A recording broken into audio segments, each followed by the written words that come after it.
más cordial bienvenida a su foro titulado COVID-19, la alternativa fiscal. Iniciaremos con la presentación y una vez terminada daremos un espacio de preguntas y respuestas, para lo cual solicitamos realizar sus preguntas por medio del chat al usuario PKF México. Para dar inicio a la conferencia, me permitiré leer un extracto de la trayectoria de nuestros ponentes. Jimmy Cruz Camacho, licenciado en Economía por la Universidad Autónoma Metropolitana. Cuenta con estudios en Business Analysis and Valuation por la London School of Economics and Political Science. Cuenta con más de 22 años de experiencia en materia de precios de transferencia. En 2011 se unió a PKF, donde actualmente es socio y presidente del Comité del Área en México y América Latina. José Ángel Trillo Villaseñor, contador público certificado, con más de 20 años de experiencia en auditoría y fiscal en diferentes sectores industriales para empresas transportistas, manufactureras, comerciales, entre otras, donde ha tenido la oportunidad de brindar servicios como impuestos corporativos, impuestos internacionales, planeaciones fiscales, valuación de negocios, asesoría en reestructuraciones financieras corporativas, asesoría en la elaboración de planes de negocio y evaluación de proyectos de inversión, entre otros. Juan Antonio García Sánchez, contador público y máster en impuestos, con más de 18 años de experiencia en el área fiscal en diferentes sectores industriales para empresas manufactureras, maquiladoras, comerciales, transportistas, entre otras, donde ha tenido la oportunidad de brindar servicios como impuestos corporativos, impuestos internacionales, planeaciones y estrategias fiscales, así como fusiones y escisiones. La mayor parte de la experiencia obtenida ha sido laborando para 3 de las 4 firmas más grandes de contadores públicos y asesores a nivel mundial. Benjamín Valenzuela Verdugo, licenciado en Derecho con más de 16 años de experiencia en el área legal, en materias de litigio y consultoría fiscal y corporativa, en su mayoría en 2 de las firmas internacionales más grandes a nivel mundial, y en el despacho de abogados Banda 1 en México en materia fiscal. Su experiencia se concentra en litigios de gran complejidad en materia fiscal a nivel federal y nacional, así como atención de revisiones de parte de las autoridades fiscales y administrativas. También ha participado en el enfoque legal de reestructuras corporativas y creación de vehículos jurídicos. A continuación, los dejo en manos de nuestros ponentes, iniciando con el licenciado Jimmy Cruz Camacho.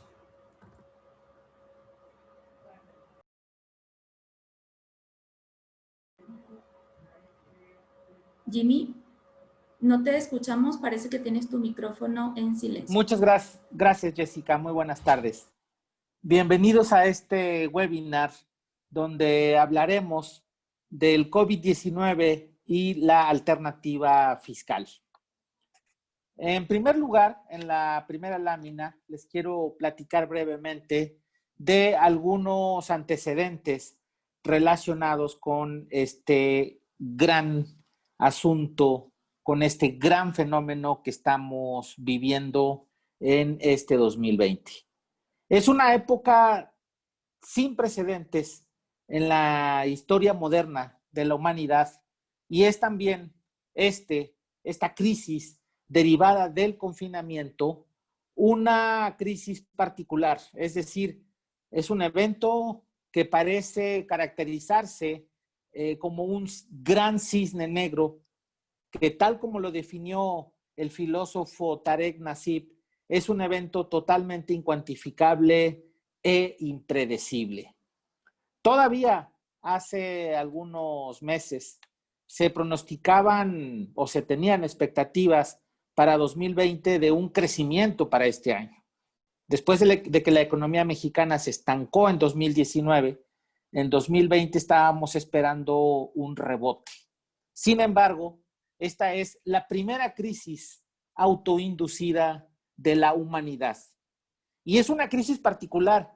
Y digo que es una crisis autoinducida porque, a diferencia de otras crisis que derivaron de un proceso de deuda o de deterioro gradual de los precios de los commodities como el petróleo, a diferencia de otras crisis donde hubo procesos inflacionarios acelerados previos, esta crisis nos agarró en plena estabilidad económica global. Y en esa medida es un efecto externo y exógeno a las variables típicas de la economía. Por eso es una crisis particular. Hay una dicotomía que explica el comportamiento de los agentes económicos, y esta dicotomía o estos grandes relatos, estos grandes postulados teóricos se centran principalmente en Adam Smith, que fue el primer filósofo y economista que teorizó sobre los sistemas de producción, de distribución y de acumulación de la riqueza. Y por otro lado, Carlos Marx, que fue quien sintetizó todo ese conocimiento y se permitió anticipar una dialéctica imparable de la relación entre el capital y el trabajo. Y además fue el pionero en describir y en anticipar que el capital se tendría que globalizar a nivel, por supuesto, internacional. Bueno, y eso es justamente lo que vemos en el 2020. Esta crisis ha tenido, entre otras causas, efectos tan fuertes porque justamente estamos viviendo en la época de la globalización del capital sin precedentes. Pero ¿qué pasó? ¿Qué pasa cuando llega un efecto de esta naturaleza exógeno e impacta las principales variables económicas? En la siguiente gráfica, en esta lámina, les estoy mostrando una gráfica en donde tenemos en los ejes las variables ingreso y producción, ¿sí? El ingreso en la línea vertical y la producción en la línea horizontal. Lo que tenemos con esta crisis es que la curva de la demanda agregada global se desplazó de la curva DA1 hacia la izquierda, que es la curva DA2.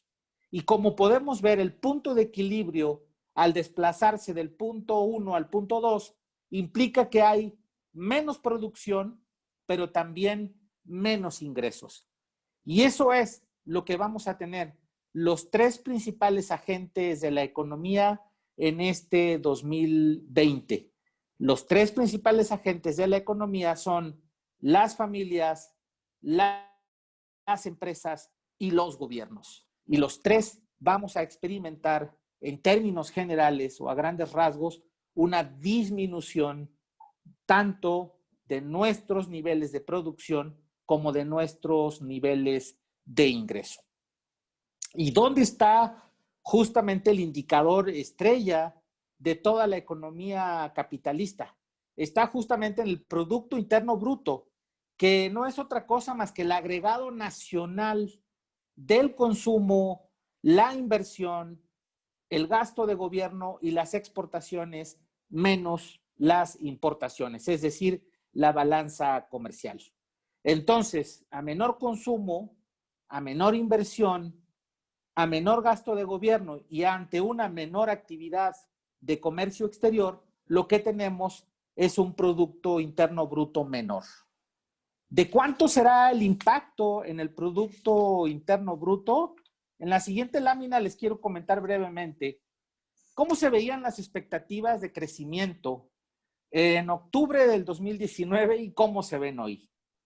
En octubre del 2019, los analistas económicos, los bancos y las agencias internacionales como el Fondo Monetario Internacional, que es justamente la fuente de las gráficas que estamos viendo en este momento, estaban anticipando un crecimiento para el 2020 de la economía global de alrededor de 3.4%.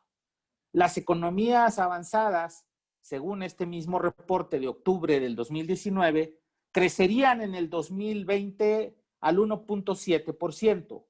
Y los mercados emergentes, entre los que está México, crecerían en este 2020 a un 4.6%. El último reporte de octubre del 2020 está anticipando todo lo contrario. Es decir, la gráfica se invirtió. Para este año, ahora la agencia, junto con otros organismos internacionales, estamos pronosticando una caída del 4.4% para toda la economía global, una caída, en las economías avanzadas todavía peor del 5.8% y una caída en los mercados emergentes del 3.3%. ¿Cómo se ve? Según los análisis económicos que hemos hecho en PKF México, la expectativa de caída para la economía mexicana oscila entre un 8.55% en un escenario más optimista, que es el cuartil superior, con una mediana, que es el escenario más probable, de una caída de 9.5%, ¿sí? Y un escenario más pesimista, con un cuartil inferior, estamos pronosticando en PKF México una caída este año de la economía mexicana de 10.01%. Esto es 10% menos producción, menos consumo, menos inversión, 10% en promedio menos comercio exterior que el año de 2019. Pero ¿cuánto es? Aproximadamente 10% de la economía mexicana. Para ponerles en perspectiva, cada punto porcentual de la economía mexicana son aproximadamente 250,000 millones de pesos. Ahora, multipliquen el impacto por 10 y esa es la cantidad de dinero que no estará ni en la producción, ni en el consumo, ni en la inversión y por supuesto tampoco lo vamos a encontrar en el gasto de gobierno en este 2020. Dicho lo anterior, estamos ante retos sin precedentes para las empresas y también para los gobiernos que en su gran mayoría, incluido el de México, por supuesto, están ante un escenario de restricción presupuestal. Ante una baja en la economía, lo primero que cae es el pago de impuestos. Aunque en México no se ha visto todavía por el gran ambiente de recaudación, por el gran ambiente fiscalizador que hay, eso lo vamos a ver más adelante, sí se estima una caída en los ingresos presupuestales y también va aparejado el hecho de que hay una disminución en los precios de los commodities, en los precios del petróleo fundamentalmente, y esas son muy malas noticias para toda la economía nacional, porque Pemex sigue siendo hoy por hoy el contribuyente más importante que tiene el país y la empresa más grande de nuestra economía. Muy bien, las empresas enfrentarán entonces retos financieros sin precedentes en la historia económica moderna. En PKF México hemos hecho un análisis en nuestro equipo de economistas y hemos encontrado 10 factores clave que nos podrían ayudar a sortear y a entender mejor el análisis de esta crisis. Y es justamente de lo que quiero hablarles en la siguiente lámina. Primero que nada, ante un posible desplazamiento, que es lo más probable, hacia la izquierda en la demanda de la empresa, esto vendrá o traerá como consecuencia una disminución, como ya decíamos, en ventas. Si el efecto de la crisis también afecta a la oferta, como bien lo podemos anticipar en muchas empresas, entonces el efecto será doble, porque el desplazamiento será tanto de la demanda como de la oferta, con lo cual tendremos todavía menores ingresos por supuesto, con menor producción. Ante este escenario, si hay una rigidez de la curva de costos, es decir, los costos no se pueden bajar de un día para otro, entonces lo que tendremos es un impacto negativo en las utilidades. También tendríamos, por supuesto, o tendremos un impacto desfavorable en el ciclo de la recuperación del efectivo y en la rotación que tienen las cuentas por cobrar. Más por una expectativa que por una causa muchas veces real. También tendremos un posible efecto en la interrupción de las cadenas de suministro asociadas al cierre de los agentes que interactúan en la misma. ¿Qué quiero decir con esto? Que el confinamiento obligó a muchos sectores económicos a cerrar, obligó a muchas empresas, bodegas, evidentemente a centros comerciales, hoteles, centros turísticos, etcétera, a cerrar. También podrá traer todo esto una afectación o un deterioro en el valor del negocio en una perspectiva tanto de corto como de largo plazo. Y aparejado o de la mano de la turbulencia financiera, esto podrá llevar o podría llevar a muchas empresas a una posición vulnerable. El impacto también se podrá ver en la pérdida de capacidad instalada, lo cual implica que evidentemente tendrán muchas empresas instalaciones ociosas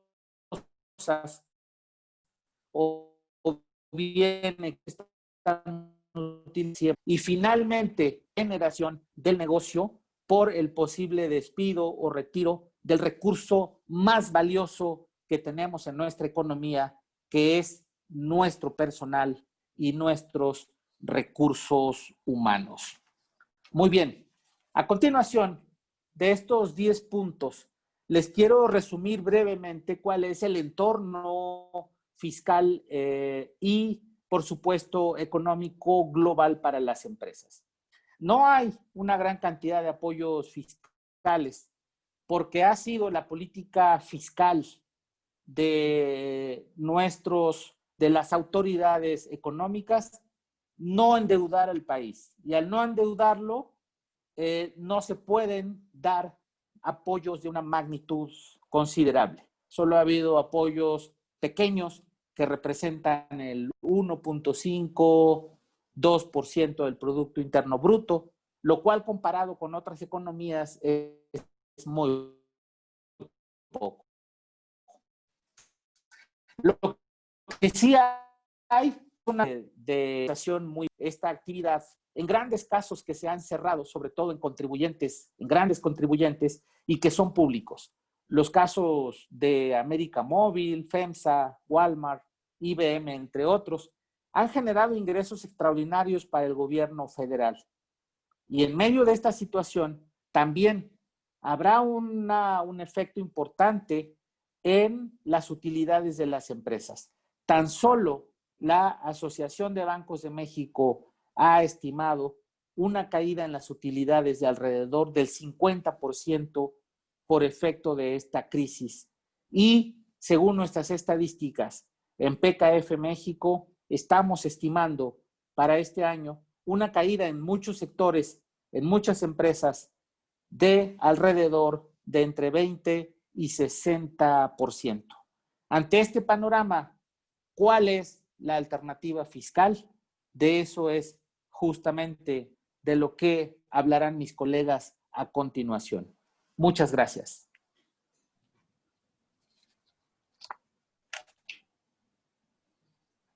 Gracias, Jimmy, por tu excelente introducción a este importante tema. Yo por mi parte les quiero ir conduciendo esta plática a través del marco jurídico, entendiendo como ello las disposiciones que han nacido, surgido a raíz de esta problemática desde marzo, pero a la luz inclusive de una interpretación amplia de nuestra Constitución, de nuestro Código Fiscal y desde luego de las leyes sustantivas. Por favor, la siguiente lámina. Gracias. Pues bien, como les comentaba, a raíz de la problemática mundial, el Poder Ejecutivo, a partir del el primero de ellos fue el 24 de marzo, emiten acuerdos en donde se declara o se prepara el camino para la declaratoria de una emergencia sanitaria, la cual se materializó en el acuerdo del 30 de marzo.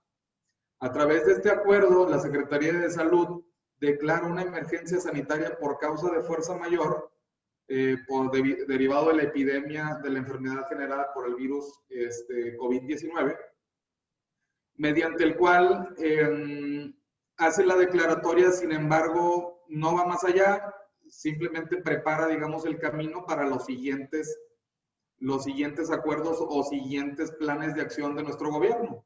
Desafortunadamente, y creo que fue una constante en una diversidad de gobiernos, fue un suceso totalmente inesperado, inusitado, nunca antes visto en los tiempos modernos. Por lo tanto, queda claro que nuestro gobierno y nuestros legisladores han estado tejiendo sobre el camino para, digamos, crear un marco regulatorio al respecto, ¿no? Entonces, lo que ocurre el 30 de marzo es la declaratoria de emergencia sanitaria, y al día siguiente, 31 de marzo, se declaran las acciones extraordinarias para atender dicha emergencia sanitaria. El 21 de abril se publica otro acuerdo en ese sentido, y es en estos acuerdos en donde el gobierno federal hace una orden expresa de suspender todas las actividades no esenciales. Para ello crea una lista de cuáles son los no esenciales, crea una lista de las actividades esenciales, muy limitativa, y por lo tanto todas aquellas actividades que no estuvieran dentro de estas características serían catalogadas como no esenciales, las cuales debieron haber quedado cerradas desde el 30 de marzo en un primer término, hasta una ampliación que se hizo hasta el 31 de mayo. Este fue un tiempo en donde, por mandato expreso de nuestras autoridades, las actividades no esenciales tuvieron la obligación de permanecer cerrados. A la par, los gobiernos estatales hicieron lo mismo, hicieron lo propio. Estuvieron participando con algunos acuerdos igualmente para que se acataran estas disposiciones a nivel federal, e inclusive con facultades propias de los mismos. ¿Qué ocurre? Inclusive antes de estas publicaciones oficiales, para llevarlo ahora a al contexto fiscal que nos ocupa. Días antes, inclusive, el 19 de marzo, el presidente descarta reducir impuestos y estímulos fiscales para las empresas. Esto fue una publicación del Financiero. Seguramente días previos al 19 de marzo ya había habido algunos pronunciamientos en ese sentido. Este pronunciamiento, desde luego, fue ocasionado por una alta demanda de los profesionales, de las mismas empresas, de las cámaras empresariales, de diversos sectores de la población, en el sentido de o el cuestionamiento al respecto, si iba o no iba a haber alguna ayuda, algún estímulo, algún diferimiento, alguna figura en la cual tendiera la mano al contribuyente o al particular. La respuesta desde el 19 de marzo, o insisto, inclusive unos días antes, la respuesta fue contundente de nuestro gobierno federal. No iba a haber de ninguna naturaleza una reducción de impuestos o estímulos fiscales, mucho menos con donaciones, porque de esas inclusive en tiempo anterior, en un mes anterior tal vez, acaso, una reforma importante constitucional en la que se prohíben las condonaciones de impuestos.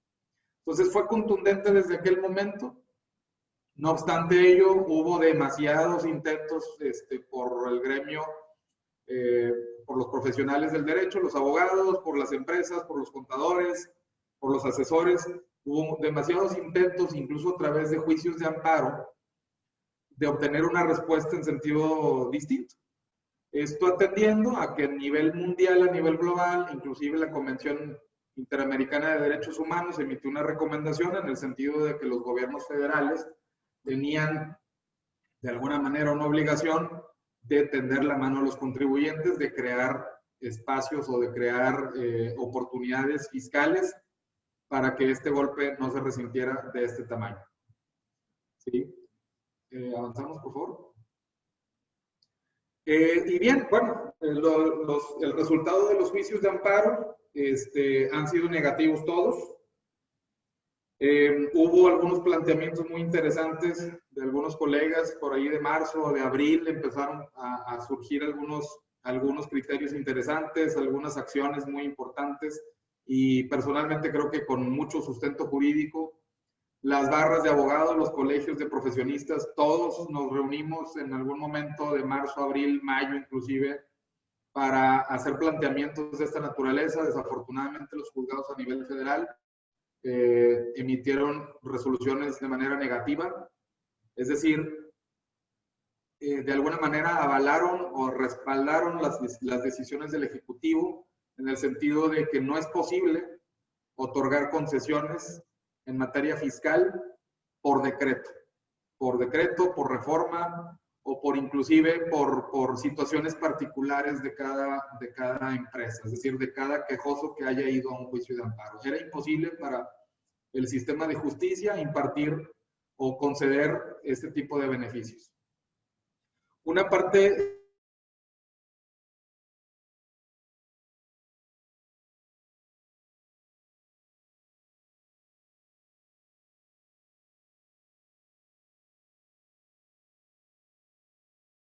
por un caso fortuito o de fuerza mayor.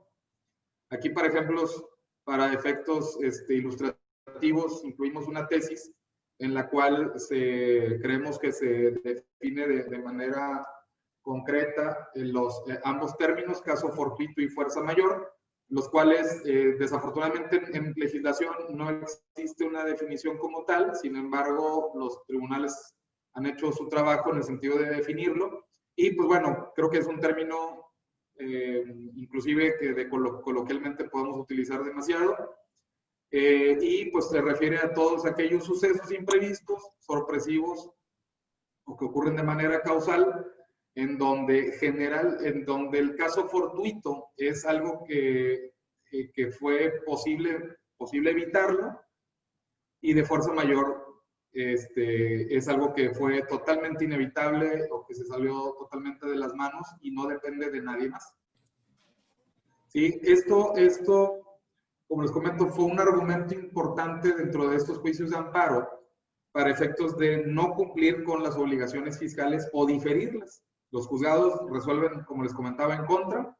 Sin embargo, estos dos conceptos son importantes para el análisis que nuestra firma ha hecho, nuestro comité técnico ha llevado a cabo, en el sentido de darles un significado distinto a este tipo de figuras, caso fortuito, fuerza mayor.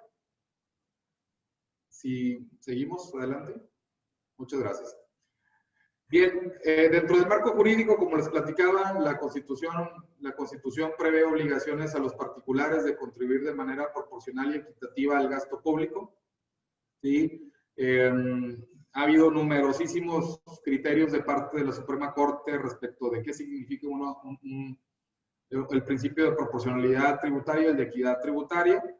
El artículo 5 del Código Fiscal Federal dispone que las disposiciones fiscales son de aplicación estricta, tratándose de los elementos del impuesto.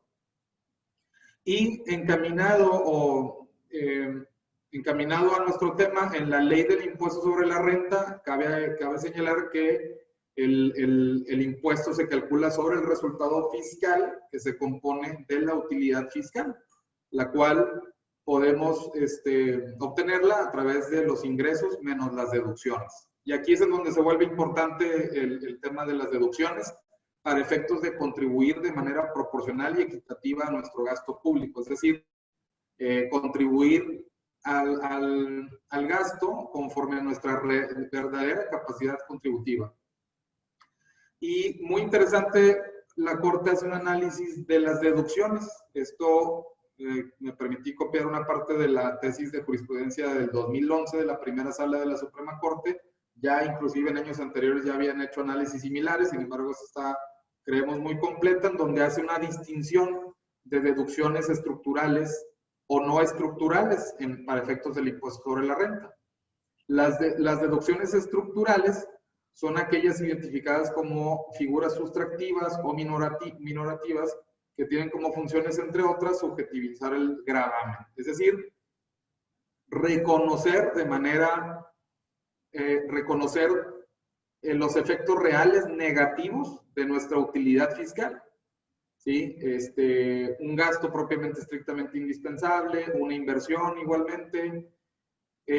A diferencia de las no estructurales, las deducciones no estructurales son aquellas concesiones graciosas que nos hace el legislador, aquellos estímulos fiscales, aquellos elementos sustractivos que no necesariamente están vinculados a nuestra actividad, pero que de nueva cuenta son algunas concesiones gratuitas de alguna manera que nos concede el poder, el legislativo. La que nos ocupa en esta ocasión creemos que es una deducción estructural totalmente, estos efectos de los que platicaba Jimmy, estos efectos tan inmediatos, inclusive que van a perdurar por mucho tiempo, desafortunadamente en muchas industrias, creemos que se le puede dar un matiz y encapsular, como ahorita nos comentarán mis socios, para llevarlo a una deducción estructural dentro de nuestra utilidad o resultado fiscal. ¿Sí? Sí, seguimos adelante, por favor. Muchas gracias.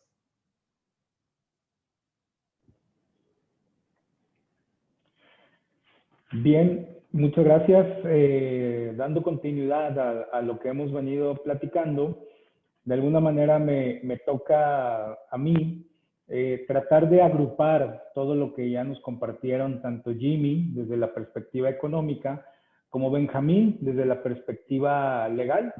Entonces vamos a tratar de alguna forma de transmitir lo que es el fondo de todo esto que hemos venido platicando y preparando. Realmente desde una perspectiva fiscal, pues es necesario atender que desde marzo pues tenemos una situación totalmente indefinida en muchos aspectos, y aquí de alguna manera, hablando específicamente de lo que ha sido la operación de las empresas y las entidades, pues podemos hacer este listado de lo que ha sucedido en la perspectiva obviamente financiera y económica, lo cual se puede traducir todo esto derivado de los efectos de la pandemia en lo que es una baja total o parcial en nuestras ventas o en nuestros ingresos. Todo esto también puede llevar a que se haga un análisis particular respecto a la suspensión o rescisión de contratos que se tenían vigente, un costo financiero por nuevos créditos o ampliación de líneas, aceptación proyectada de marcas y otros activos, etcétera. Todo esto son conceptos que de alguna manera nosotros queremos transmitir para que vayamos de alguna forma conceptualizando a lo que queremos llevar, que es, sin lugar a dudas, buscar sacar un provecho de esta situación que ha sido tan impactante y sobre todo que ha escapado de lo que son todo tipo de proyecciones y todo tipo de análisis financiero y fiscal que pudiéramos llevar. Más aún, viéndonos solos como contribuyentes, sin el acompañamiento de lo que es el apoyo del gobierno, aún con su responsabilidad de prever y sobre todo proveer en muchos aspectos lo que es la administración de los fondos económicos de un país. Entonces, si les parece, avanzamos de favor para entrar un poco más al detalle de lo que es nuestro enfoque fiscal. Bien lo comentábamos hace un momento, todas estas situaciones que ya estuvimos viendo bajo concepto, estamos nosotros sugiriendo que se lleve a cabo la evaluación de lo que es el impacto económico que hemos sufrido como contribuyentes, como industria, incluso como país, obviamente, para poder reconocer esos efectos adversos que hemos tenido y darle un matiz de efectos fiscales. Para esto es bien importante lo que estoy aquí haciendo mención. Como prueba, el artículo 3º del Reglamento de Código Fiscal me reconoce un avalúo. Un avalúo es totalmente una prueba fehaciente de lo que han sido los efectos de la parte económica, de lo que es la situación que hemos vivido. En este sentido, pues tenemos algún listado de personas autorizadas para llevar a cabo ese avalúo. ¿Qué quiero decir con lo que estoy tratando de transmitir, de poder hacer efectivo un avalúo? Bueno, sin lugar a dudas tendremos que preparar información que nos sirva de base para poder medir el efecto fiscal de lo que ha sucedido en la parte económica.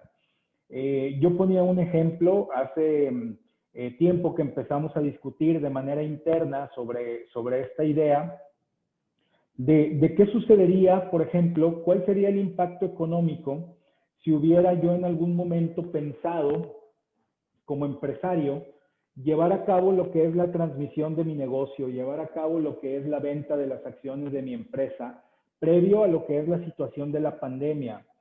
Sin lugar a dudas, el efecto económico de esos beneficios que hubiéramos tenido al haber hecho una transacción de esta magnitud es totalmente distinto a si lo hubiéramos llevado a cabo, por ejemplo, durante marzo o abril. Es precisamente ese impacto económico que estamos buscando darle un matiz fiscal, donde precisamente avalados por una de estas autoridades, por un instituto de administración o avalúo de bienes, por instituciones de crédito, por corredores públicos, etcétera, peritos, tenemos un monto cuantitativo, un monto realmente palpable de lo que ha sido el impacto fiscal por toda esta situación que hemos vivido.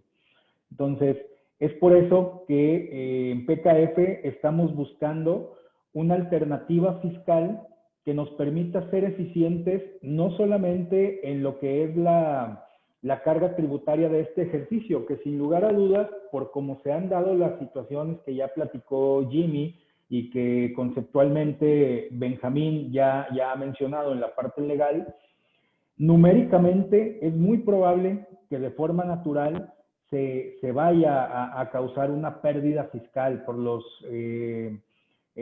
efectos que ya conocemos, por todos esos gastos fijos que ya tenemos.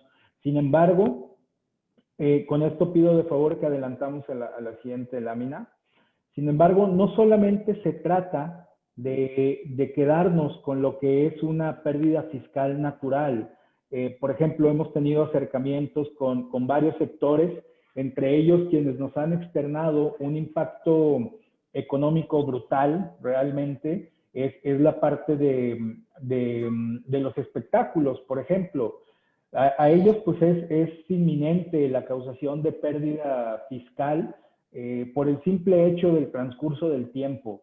Sin embargo, no solamente estamos hablando de lo que es la transición natural, de lo que es este ejercicio, este año calendario, sino realmente el crear una deducción adicional, lo cual es, ojo, totalmente distinto a una pérdida fiscal. Estamos tratando, como decía Benjamín, de generar una deducción estructural totalmente apegado a lo que es el efecto, y obviamente para esto es necesario el reconocimiento cuantitativo de la pandemia. Es ahí donde entra el rol de todas estas autoridades o gente con facultades para determinar este impacto.